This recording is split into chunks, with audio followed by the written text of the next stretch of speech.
ওই বর্ধমানের গোপাল ভাঁড় বক্তব্য দিচ্ছে ডাবজোর সাহেব যে কিয়াম করা হচ্ছে হারাম। আমি আপনাদের মাধ্যমে সোশ্যাল মিডিয়ার লোক এসে তাই বললাম যে শুধু ডাবজোর নয়, যদি দেওবন্দীদের কাসিম নানতাবি যে দেওবন্দ মাদ্রাসা বানিয়েছে ও যদি কবর থেকে বেরিয়ে চলে আসে, আশরাফ আলী থানভীকেও যদি উঠিয়ে নিয়ে চলে আসে, সারা বিশ্বের দেওবন্দি একদিকে থাকবে, আমি একা একদিকে থাকবো। ও বেটা বহরমপুরের মাটিতে কবে বসবে বসবে। আমি প্রমাণ করব কিয়াম করা যায়, আর সে যদি হারাম প্রমাণ করে দেয় তাহলে আমি বহরমপুর থেকে জুতোর গলা মালে দিয়ে আসি। আর আমি যদি জায়েজ প্রমাণ করে দিই তাকে তওবা করে মেনে নিতে হবে বাস।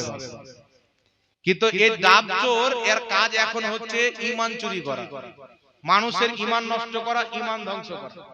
আর এদের ধর্ম নয় ওয়াহাবি ধর্ম, এটা কোন ইসলাম তো দূরের কথা, এ কোনো ধর্মের মধ্যে পড়ে না। এদের মনে যা ইচ্ছা তাকে হারাম বলো, যা ইচ্ছা তাকে হালাল বলো। এটাকে ধর্ম বল না, এটাকে বাপের বাথরুমে ট্যাঙ্কি বল। কথা বুঝতে হয়েছে? আমি ওই জাহিল মূর্খকে বলতে চাই যে তোমার নিকটে কিয়াম করা যদি হারাম হয়, যেটা তুমি বলছো, তো হারামকে কোনো ব্যক্তি যদি হালাল বলে তাহলে সেই ব্যক্তি কাফির হবে। ওলামায়ে কেরাম বসে আছে, জিজ্ঞাসা করবে। হালালকে হারাম মনে করা, হারামকে হালাল মনে করা, এটা হচ্ছে কুফরি। তো আশরাফ আলী থানভী নিজের কিতাব ইমদাদুল মুস্তাকের মধ্যে লিখেছে कि हम लोग अपने उस्ताद को देख के खड़े हो जाते हैं तो कोई रसूल पाक की शान में खड़े हो जाए तो क्या हाल है। আশরাফ আলী থানভী লিখছে আমরা শিক্ষককে দেখে দাঁড়িয়ে যাই, তো কেউ যদি নবীর শানে কিয়াম করে দেয় কি অসুবিধা আছে? কোনো অসুবিধা নেই। তাহলে বর্তমানের গোপাল ভাঁড়ের ফাতোয়া অনুযায়ী আশরাফ আলী থানভী কাফির হলো কি হলো না? জি। তারপরে দেওবন্দীদের আকীদার কিতাব আল মুহান্নাদ আলাল মুফান্নাদ দারুল উলুম দেওবন্দের ছাপ, এর ৭১ পৃষ্ঠার মধ্যে লেখা আছে যে কিয়ামকে অস্বীকার করা ভুল। অসংখ্য ইমামগণ নবীর ইজ্জত তাজিমের খাতিরে কিয়াম করাকে মুস্তাহাসান, অতি উত্তম কাজ বলেছেন। জোরে বলেন সুবহানাল্লাহ। আর এই কিতাবের মধ্যে দেওবন্দীদের একজন নয়, দুইজন নয়, আমার জানা মতে কম বেশি ৩৩ জন মৌলবীর সিগনেচার আছে। আশরাফ আলী থানভী, খলিল আহমদ আম্বেঠি, কাসিম নানতাবির বেটা। তাহলে বর্তমানের গোপাল ভাঁড়ের ফাতোয়া অনুযায়ী দেওবন্দীদের কম বেশি ৩৩ জন মৌলবী, আশরাফ আলী থানভী, খলিল আহমদ আম্বেঠি, কাসিম নানতাবির বেটা, তারপরে আবুল হাসান দেওবন্দি, এরা সব কাফির হয়ে গেল। তো আমরা এতদিন কাফির বলতাম আশরাফ আলী থানভীকে, তো এদের ব্যথা হতো, তো ওর ফাতোয়া অনুযায়ী কাফির প্রমাণ হয়ে যাচ্ছে। তো যেইগুলো জিনিসকে তাদের ইমামরা জায়েজ লিখে রেখেছে, এরা মানুষের ঈমান নষ্ট করার জন্য হারাম বলে। খোদার কসম এরা কোনো আলিম নয়, এরা হচ্ছে আলিম রূপী শয়তান। এই জাহিলদের তুনা থেকে নিজের ঈমানকে বাঁচিয়ে রাখবেন। আর যদি কেউ এরকম কথা বলে, ওকে ধরে বেঁধে এক জায়গায় নিরপেক্ষ জায়গাতে আমরাকে বসিয়ে দিই। ইনশাআল্লাহ আমরা প্রমাণ করে যাব যে দুনিয়াতে হক জামাত হলো আহলে সুন্নাত ওয়াল জামাত। জোরে বলেন সুবহানাল্লাহ। আল্লাহ আপনাদের বুঝার তৌফিক দান করুক। কুরআন পাকে আল্লাহ বলেছেন ইন্নাদ দীনা ইনদাল্লাহিল ইসলাম, নিশ্চয় আল্লাহ পাকের নিকটে একমাত্র ধর্ম হচ্ছে ইসলাম। আর ইসলাম ধর্মের নামে যত জাহান্নামী ফিরকা হবে তার মধ্যে একটি জান্নাতি হবে, আর সেই দলটি হচ্ছে সুন্নি আহলে সুন্নাতুল জামাত। তো বুঝা গেল সুন্নিরাই হলো আসলে ইসলাম মান্যকারী। আল্লাহ আমাদেরকে খাজা পাকের পথে এবং গৌস পাকের পথে, রাসূল এবং সাহাবার পথে কায়েম ও দায়েম রাখো। আর এই মাসলাকে আলা হযরতের প্রতি মহব্বত দান করুক। মুফতি আজম হিন্দ রাহমাতুল্লাহ আলাইহি ফয়ুজ ও বরকত আমাদের মালামাল করুক। সকলে পড়ুন আল্লাহুম্মা আমিন। এখনই ফাতিহা হয়ে যাবে, ফাতিহা হয়ে যাবে, শেষ করে দিচ্ছি। তো ফাতিহা তো শরীক তো হতে হবে। তো যারা এখানে আপনারা উপস্থিত আছেন, লাস্ট দোয়া হবে সকলের বাপ মা আমার আপনার সবার জন্য দোয়া হবে। আমরা 10 টাকা 20 টাকা করে যে যা পারেন 100 200 500 ফাতিহাতে দিয়ে আখরি মুনাজাতে শরীক হয়ে যান, নিজের পিতা মাতা দাদা দাদির ইসালে সওয়াবের জন্য। আছেন কমিটি ছেলেগুলো একটু পাঠান তো, এইদিকে একজন পাঠান, এইদিকে কাউকে পাঠান। আচ্ছা আপনাদের দিকের মা বোনেরা অন্নপূর্ণ ভান্ডার পায় না নাকি? হ্যাঁ শুরু হয়ে গেছে, পাবে ইনশাআল্লাহ। বই আছে নাকি? বইটি দাও। আচ্ছা এই বইটা যারা নেননি আমি আবেদন করব যে আপনারা সবাই একটি করে রাখেন, কমপক্ষে 50 টাকা করে দিয়ে আপনারা রাখেন।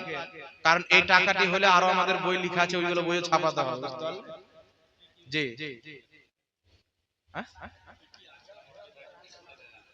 এতি ওয়াহাবিদের যত নোংরা আকীদা, তাদের সঙ্গে বিয়ে শাদী কেন হারাম, তাদের জবাই করা কেন হারাম, এটা আমাদেরকে জিজ্ঞাসা করা হবে না। আপনি ঘরে বসে বড়ে বড়ে বসে বসে কিতাবে পেয়ে যাবেন। তবে কিতাবটা আপনারা পড়বেন। তো কিতাবটা একটু কাউকে দেন না, একটু মা বোনদের দিয়ে ঘুরাসো, ওদের বেশি দরকার আছে। ওকে একটু মা বোনদের দিকে দিয়ে পাঠিয়ে। আপনারা সকলে 100 200 যে যা পারবেন একটু দিয়ে দেন চুপচাপ। কে আছে? আচ্ছা, প্রশ্ন করার আগে একটা কথা বলে দিই। আমি একটা বই নিয়ে এসেছি, বইটার নাম হচ্ছে তথাকথিত আহলে হাদিসদের ভ্রান্ত আকীদা ও মতবাদ। এই কিতাবটা আপনারা পড়বেন। এই পুরো কিতাবটা তাদের শুধু গুস্তাখিতে ভরা আছে। প্রায় 150 পৃষ্ঠার কাছাকাছি কম বেশি আছে। কত তারা গুস্তাখি করেছেন, কয়েকটি আমি বয়ান করলাম, আরো বড় বড় গুস্তাখি বেয়াদবি তাদের এতে লেখা আছে। আমি চাই আপনারা প্রত্যেকে এই বইটাকে কিনে নিজের কাছে রাখেন। এই বইটার দাম হচ্ছে ৭৭ টাকা, কিন্তু আপনাদের এলাকাতে আমি প্রয়োজন মনে করি, তো আপনাদেরকে ৭৭ টাকা দিতে হবে না, 10 টাকা কম 60 টাকা দিয়ে বইটা আপনারা নিয়ে যাবেন। করে কাজ যদি 10 টাকা ছুটটা না থাকে 50 টাকা দিয়ে হলেও আপনারা বইটা অবশ্যই নিয়ে যাবেন। মা বোনেরা আপনারাও নেন। যখন আপনার বাপেরা কোনো ওয়াহাবির সঙ্গে বিয়ে পড়াবে তো খবরদার বিয়ে করবেন। আসসালামু আলাইকুম। ওয়া আলাইকুম আসসালাম ওয়া রাহমাতুল্লাহ। কাউকে দিয়ে পাঠিয়ে, হ্যাঁ দিয়ে পাঠিয়ে, একটু ঘুরে নিব ওখানে ওখানে দিয়ে দিন। আচ্ছা কি করা যায় বাবা? প্রশ্নের উত্তরটি দিব না ছেড়ে দেব? কথা বলে দিয়ে দেব। একজন ব্যক্তি লিখেছেন ওয়াহাবিদের গোশত কাটা মাংস খাওয়া জায়েজ না না জায়েজ? ফিরোজপুরের মাটিতে এইগুলো মশলা পৌঁছায়নি আমার তো মনে হয় না। জি আমরা দেখেছি বাবা, আমাদেরও তো সমাজ আছে, যেমন আপনাদেরও বাড়ি আছে, গ্রামবাসী আছে, আমাদেরও আছে। আপনারা কথা বলি না, চুপচাপ দিয়ে 60 টাকা করে নেবে। হ্যাঁ একটু লক্ষ্য করে শুনেন বাবা, আমরা দেখেছি আমাদের সমাজের মধ্যে বড় ভাই ছোট ভাইয়ের ছেলেকে কোনো খারাপ কাজ করার কারণে ছোট বাচ্চা হিসেবে বড় ভাই ছোট ভাইয়ের ছেলের প্রতি রেগেছে যে ছোট ভাই বড় ভাইয়ের বাড়ি তার আছে। দান করলে কথা আছে না নাই ভাই? ভাইয়ে ভাইয়ে দ্বন্দ্ব হয়েছে, বড় ভাইয়ের বাড়ি বিয়ে শাদী হচ্ছে, তার মেয়ে ছেলে তো ছোট ভাই আসছে না, ছোট ভাইয়ের বাড়ি হচ্ছে তো বড় ভাই আসে না। এরকম হয় কি হয় না? কথা বলেন না বাবা। আপনার এলাকাতে একজন ব্যক্তির দোকান আছে, তার সঙ্গে আপনার ঝগড়া হয়ে গেছে, ঝামেলা হয়ে গেছে, বা আপনার বাপকে গালি দিয়ে দিয়েছে, তার দোকানে আর কোনো মাল কিনবেন না। ওর চায়ের দোকান যদি থাকে তাহলে তার চায়ের দোকানে আপনি বসবেন। হয় কি হয় না বাবা? তাহলে আমার বা আপনার ফ্যামিলির কোন সদস্যকে কোন দোকানদার যদি গালি দিয়ে দেয়, ঝামেলা করে নেয়, তার দোকানে আমরা বসি না, তার দোকানে কিছু কিনি না। তাহলে যারা আল্লাহ আল্লাহ রাসূলের বেয়াদবি করেছে, গুস্তাখি করেছে, তাদের জবাইকৃত মাংস এটা কি খাওয়া যেতে পারে? আপনাদের বিবেক কি বলে? কথা বলে, আপনাদের আকল কি বলে? অনেক তাদের কুফরি আকীদা আছে, আমি কয়েকটা বলে দিলাম। নবী মরে মাটির সাথে মিশে গেছেন, তাকবিয়াতুল ইমানের 50 পৃষ্ঠাতে লেখা আছে। ওয়াহাবি আহলে হাদিসদের ইমাম ইসমাইল দেহলভী 30টা কিতাবে তারা ওকে নিজের ইমাম লিখে রেখেছে। ইনি লিখছেন নবী মরে মাটির সাথে মিশে গেছে, নবীর সম্মান বড় ভাইয়ের মতো করতে হবে। গ্রামে যেমন জনগণের নিকটে গ্রামের মণ্ডল, তেমন উম্মতের নিকটে নবী, এর বেশি নয়। সে লিখেছে আল্লাহর শানের সামনে নবী ওলি সব চামার চাইতে নোংরা। তারপরে সে সিরাতে মুস্তাকিম কিতাবের 148 পৃষ্ঠা লিখেছে নামাজের মধ্যে যদি গরু ছাগলের শরণ আসে তো নামাজ হবে, মুহাম্মদ রাসূলুল্লাহর শরণ চলে আসলে নামাজ হবে না, শিরক হবে। এটা নাউজুবিল্লাহ হবে না? লিখেছে আল্লাহ তাআলা মিথ্যা বলতে পারে। এবার আপনারা বলেন বাবা, এইগুলো কুফরি আকীদা থাকার পর তারা যদি জবাই করে, মাংসটা কি খাওয়া যেতে পারে? কথা বলেন, আপনাদের বিবেক কি বলছে? রাসূল পাকের বেয়াদবি করার পর তাদের মাংস জবাই করা খাওয়া যেমন মরা গরুর মাংস খাওয়া হারাম, তাদের জবাইকৃত পশুর মাংস খাওয়া তেমনই হারাম। আপনি তাদের জবাইকৃত মাংস খেলেন মানে মুর্দা গরুর মাংস খেলেন। কথা বুঝতে পারছেন? মুর্দা পোল্ট্রি খেলে বা মুর্দা খাসির খেলে। এই জন্য নিজের ঈমানকেও বাঁচিয়ে রাখবেন, নিজের আমলকেও বাঁচিয়ে রাখবেন, নিজের রক্তকেও পবিত্র রাখবেন। আল্লাহ আপনাদেরকে বুঝার তৌফিক দান করুন। আরো বই লাগবে না? তোমাদের ছোটকুকে দাও না, আমি বলবো।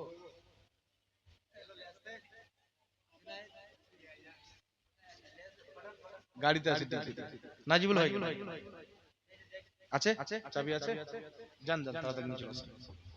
আরেকটি প্রশ্ন এসেছেন, अगर किसी इमाम के पैदा इसी दाढ़ी की नोक अगर ना हो तो क्या उस इमाम के पीछे किसी मुक्तदी की नमाज होगी या नहीं? अगर वही मुक्तदी जुमा की नमाज पढ़े तो क्या उस मुक्तदी की जुमा की नमाज सही होगी? যদি কোনো ইমাম সাহেব, আচ্ছা, কোন ইমাম সাহেবের পয়দা ইসি মায়ের পেট থেকে এই দাড়িটুকু নাই, হয়নি, এই দাড়িটি কি যদি টোটালি একটাও দাড়ি না হয়, কাটেনি মানে আল্লাহ দেয়নি, হয়নি, তাহলে তার পিছে 100% নামাজ হবে, কোনো সমস্যা নেই। আর দাড়ি হয়েছে কিন্তু কাটে, তো এক মুষ্টির বেশি যদি কাটে ওই ইমামের পিছে নামাজ হবে না। আর যদি কাটে না, হয়নি, তাহলে তার পিছে 100% নামাজ হবে, কোনো সমস্যা নেই। কথা বুঝতে পেরেছেন? আরেকটি প্রশ্ন হচ্ছে, अगर कोई शख्स फासिक, আচ্ছা মুক্তাদির নামাজ হবে না মনে করেন, 5 ওয়াক্তের নামাজ পড়ছে না কিন্তু জুমার পড়ছে, আরে ভাই 5 ওয়াক্তের যদি না হয় তাহলে জুমার কি করে হবে? যদি নিজের হাতে ইমাম সাহেব দাড়ি কাটে তো কোন ওয়াক্তের নামাজ হবে না, আর হয়নি, কাটে না, হয়নি, তাহলে তার পিছে 5 ওয়াক্তের নামাজও হবে, জুমা হবে, সব নামাজ হবে। কথা বুঝতে পেরেছেন? আর দাড়ি হয়নি তাই কিছু লোক তার পিছে নাজায়েজ মনে করে যদি নামাজ না পড়ে, যারা পড়বে না তাদের গুনাহ, তারাকে তওবা করে কালকে থেকে পড়তে হবে। अगर कोई शख्स फासिक दाढ़ी एक मुश्त से कम तो क्या उसके इकामत सही होगी? और दे दी तो क्या हुक्म है? যদি কোনো ব্যক্তি ফাসিক হয়, দাড়ি কাটা থাকে, এরকম ব্যক্তি আযান ইকামত যদি দিয়ে দেয় তো আযান ইকামত ফিরানো মুস্তাহাব। আযানটা ফিরিয়ে নেওয়া কি মুস্তাহাব, আর যদি না ফিরায় তাহলে হয়ে যাবে, তা ফিরিয়ে নেওয়াটা উত্তম। সবচেয়ে বেস্ট এরকম লোক আযান দিবে না, যার দাঁড়িয়ে আছে বা সারা লোকে আযান দিবে। आवाम में मशहूर है कि 3 दिन तक मिट्टी देना जायज है और सही है, ये कहां तक दुरुस्त है? 3 दिन পর্যন্ত মাইয়াতকে মাটি দেওয়ার পরে মাটি দেওয়া যাবে, এরকম মসলা তো मेरे इल्म में नहीं है जी। अगर लोगों में मशहूर हो किताब में ना हो तो गलत है। মানুষের মধ্যে মশহুর তো অনেক ভুলভাল জিনিস আছে। মহরমে আপনারা দেখলেন কত কিছু হচ্ছে এখন, তাজিয়া আজিয়া গাজিয়া মাজিয়া, হ্যাঁ, তো এই সমস্ত জিনিস নাজায়েজ ও হারাম। যেটা কিতাব থেকে যে মাসলা প্রমাণিত নাই, সেই মাসলাটাকে নিজের পক্ষ থেকে জায়েজ মনে করে নেওয়া, এটা হচ্ছে ভুল। কথা বুঝতে পারলেন কি বললেন না বাবা? এই জন্য যেটা শরীয়তের মাসলা আছে আলিম উলামাকে জিজ্ঞাসা করবেন, ওনারা যেটা বলবেন সেটার প্রতি আমল করবেন। হয়ে গেছে? আর কিছু নাই? আর কিছু আছে কি? যাই হোক, ফাতিহা চলেছেন আর 1:40 এ ফাতিহা, 6 মিনিট টাইম নেব, 6 মিনিট একটা মাসলা বলে আমি বক্তব্য শেষ করি। একটা কথা বলছিলাম, বলতে বলতে আমি বক্তব্য শেষ করে দিয়েছি।